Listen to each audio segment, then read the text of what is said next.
रऊफ सिद्दीकी साहब, खुर्शीद शाह साहब ने एक बात फरमाई, उन्होंने कहा कि जी जो MQM है उसकी वो पोजीशन नहीं जो पहले थी, और कराची के इमाम ने बार बार MQM को मौका दिया लेकिन MQM परफॉर्म नहीं कर सकी और कराची के लिए कुछ नहीं कर सकी।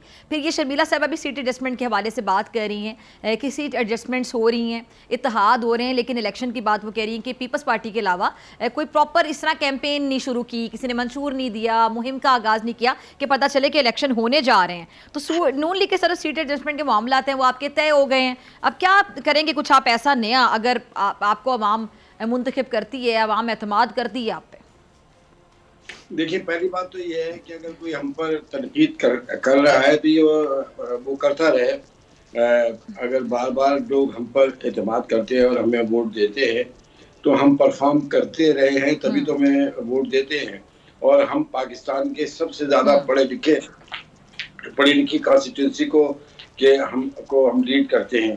लिहाजा नंबर एक तो ये बात है कि जलसे जुलूस और ये इंतखाबात ये हमारे लिए कभी ना कोई मसला रहा है।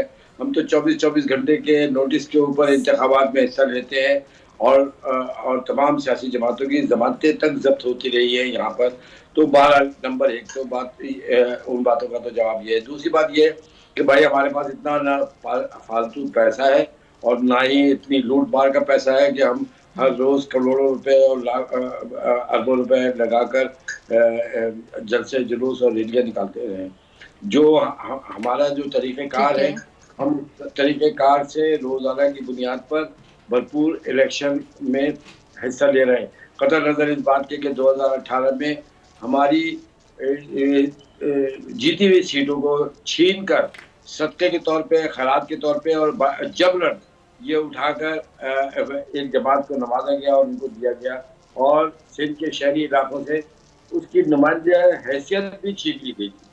लिहाजा हम तो अपनी पूरी वजूद के साथ यहाँ पे खड़े हैं, लेकिन ये बात सबको ये समझनी चाहिए तहकीक करने से पहले कि हर दफ़ा जब भी प्राइम मिनिस्टर ने बनना है या प्रेसिडेंट ने बनना है तो MQM बैलेंसिंग वोट में पहले भी मौजूद थी। और जो मैं कोई पंडित तो हूँ नहीं के और जोशी तो हूँ नहीं कि मैं बताऊँ कि नताइज क्या आएंगे, लेकिन जो सियासी इन्वायरमेंट मैं देख रहा हूँ उसमें कोई भी 2/3 मेजॉरिटी देखने सर, वैसे कुछ सियासतदान मेरे ख्याल से ये किरदार भी अच्छा अदा करते हैं, जो आप कह रहे हैं ना कि आप नहीं हैं, तो पहले से काफी कुछ बता देते हैं। हाँ, तो लेकिन मैं तजिया करते हुए बता रहा हूँ कि 2/3 मेजॉरिटी लेके तो कोई भी नहीं आ रहा है, लेकिन MQM बैलेंसिंग वोट में मौजूद होगी। लिहाजा MQM पर तनकीद करने से पहले सेकंड लीडरशिप और थर्ड लीडरशिप को ये एहतियात करना चाहिए कि वो अपनी हाई कमान के लिए मुश्किल ना खड़ी करे, क्योंकि वो वोट लेने के लिए आएंगे हमारे पास ही, और उस वक्त फिर माफी तलाफियां होगी। और ये माफिया किससे मुखातिब है रऊफ साहब? ये किसे कह रहे हैं? ये मैं सबको ही कह रहा हूँ। ये आप किसे कह रहे हैं? भाई मैं तो ये बता रहा हूँ जितनी वफाकी हुकूमतें 30 साल में बनी है सबके सब हमारे पास आए ना। पिछली हुकूमत भी हमारे पास आई, 4 वोट थे, लेकिन हम बैलेंसिंग वोट में थे। यानी आप कह रहे हैं कि MQM के बगैर कोई हुकूमत नहीं बना सकता, MQM जरूरत है सबकी? बिल्कुल है, क्योंकि हम बैलेंसिंग वोट होंगे ना। तो ये कोई मैं नई बात थोड़ी कर रहा हूँ, ये तो आपके रिकॉर्डों में अपने फुटेज चैनल सारे के सारे आते थे और हमसे मुज़ाकरात करते थे। बिल्कुल सर, हमेशा आप लोग रिलेशन में होते हैं, हमेशा आप लोग फायदे में होते हैं। कौन? आप बिल्कुल सही फरमा रहे हैं। नहीं, कौन फायदे में होता है? फायदे में तो वो होते हैं जो वज़ीर आज़म बनते हैं। आपने खुद ही फरमाया ना कि आपके बगैर हुकूमतें बनती ही नहीं है। जी हाँ।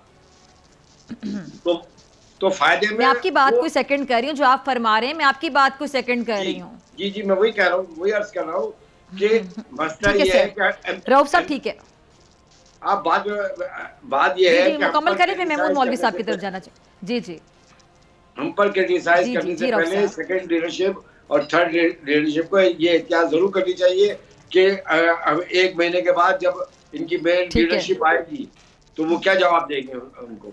ठीक है, अगर आपको ये वीडियो पसंद आई तो सब्सक्राइब करें और बेल आइकन पर क्लिक करें। सब्सक्राइब करें और बेल दबाएं ताकि कोई खबर रह न जाए।